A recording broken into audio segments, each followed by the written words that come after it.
Tu as entendu le modèle, le modèle idéal. C'est-à-dire qu'en 2020, ça doit rapporter 70 millions d'euros net par saison. Bravo. Moi, j'ai dit bravo Jean-Michel Aulas. D'abord, il veut laisser une trace dans l'histoire. C'est un peu. D'ailleurs, je salue ce grand homme qui a été enterré à Jarnac. C'est les 20 ans aujourd'hui du décès de François Mitterrand. Il veut laisser comme un peu au Louvre la pyramide du Louvre, comme la bibliothèque. Ils ont du mal à partir. Tous ces anciens là. Ils veulent laisser une grande trace, qu'on se souvienne du stade Jean-Michel Aulas. Tant mieux, ma foi. Il a fait tellement de bien pour le foot à Lyon. Il a pris ses responsabilités. Il y a été de ses propres deniers. Pourquoi pas? Après, ce genre de rentabilité, quand tu es sur le territoire français, j'ai quand même des doutes. Mais bon, encore une fois, si tu passes de 11 à 3 ou 4, ça sera toujours mieux. Mais est-ce que ça suffira à rembourser? Parce que je crois qu'à 450 millions, même si à 50%, il y a le mec de Pâté, il y a Sédou, et il y a quand même et Aulas, il y a quand même du crédit à rembourser. Donc, quand c'est qu'ils verront la lumière, je suis pas sûr que ce qu'il nous fait comme décompte économique, ce soit la réalité. C'est peut-être un de ses souhaits que ce soit, mais je pense que ça gagnera beaucoup plus d'argent que l'ancien stade, bien sûr, bien entendu, que ça sera beaucoup plus agréable pour les supporters, beaucoup plus agréable et attrayant pour ce club qui est de foot par rapport aux autres. Mais de là à ce que ce soit une opération juteuse où tu te gaves, ça quand même, ça je veux voir. Sans se gaver, c'est quand même, c'est les autres exemples qui sont les trous financiers quand même. Tu les vois tous les autres. Oui, c'est quand même. Alors que lui, au moins, dis-toi que si t'as de l'actif, t'as aussi une capacité t'as une capacité aussi d'endettement qui est supérieure. T'as plus de solidité. Mais vous oubliez le principal, c'est que dans le contexte actuel du haut niveau européen, si tu fais pas ce qu'ils font, tu n'auras aucune chance dans le cadre d'une économie normale, pas d'une économie survitaminée par un russe, par QSI, par qui tu veux. S'il n'y a pas ça, après ça te garantit pas de réussir. Mais si t'as pas ça, t'es sûr que tu vas pas réussir. Ça c'est le premier point.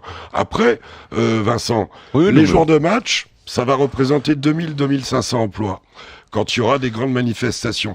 Au quotidien, ça va représenter entre 200 et 500 emplois. Il va en faire un lieu de vie. Je ne te dis pas qu'il faut pas faire ça. Je pense qu'il a complètement raison. Un jour, tu joueras peut-être. Et tu vois, Vincent, le fait que ce soit excentré, en faire un lieu de vie, je vais te donner le contre-exemple.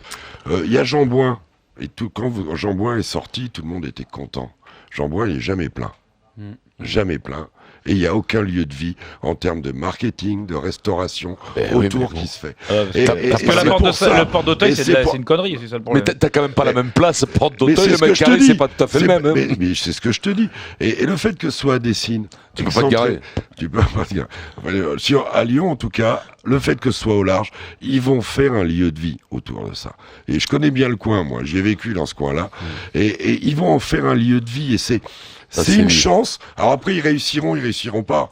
Mais au moins, ils auront la chance de pouvoir réussir. Voilà. Pour une fois qu'un Français, quand même. Non mais c'est un mec exemplaire. Quand je te parle du capitaine d'industrie, moi c'est un mec que je bade. Après sur l'économie survitaminée qu'il annonce, c'est normal, c'est l'enthousiasme et puis faut que tout le monde y croie au projet. Après je crois pas que ça soit pas puis en plus c'est somblé, c'est la moitié, c'est somblé avec celui de Sédou. Donc je veux dire c'est quand même un mec qui joue flux. Je veux dire il faut quand même en avoir surtout dans l'économie du foot, une sacrée paire pour pouvoir investir à ce niveau de tarif.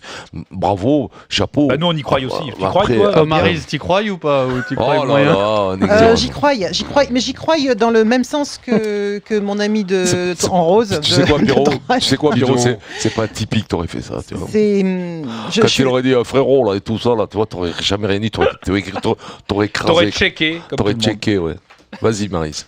Donc moi je suis complètement sur l'avis de Jacques en fait, c'est-à-dire qu'il y a à un moment donné plus du tout le choix, il faut effectivement qu'on ait un modèle qui fonctionne et les sports, les stades à l'ancienne comme on a en France qui sont uniquement des enceintes sportives, ça ne fonctionne plus, il faut absolument qu'il y ait de la vie autour et ce stade c'est ce qu'il propose tout simplement et si tu amènes cette espèce de vie autour du stade, de fait tu vas peut-être attirer en plus une nouvelle catégorie de supporters mais c'est fini, tu peux plus avoir des stades comme ça qui sont complètement isolés, qui sont des enceintes où il se passe rien autour. Tu vas en Allemagne, les stades, il y a de la vie, il y a des restaurants, il y a des garderies autour, t'as tout ce que tu veux pour que ça en fasse des petites villes. Bon. Et effectivement, l'enceinte, elle est bien au-delà de ce qui se passe sur le terrain, ce qui fait que c'est tout le temps vivant, au-delà du sport.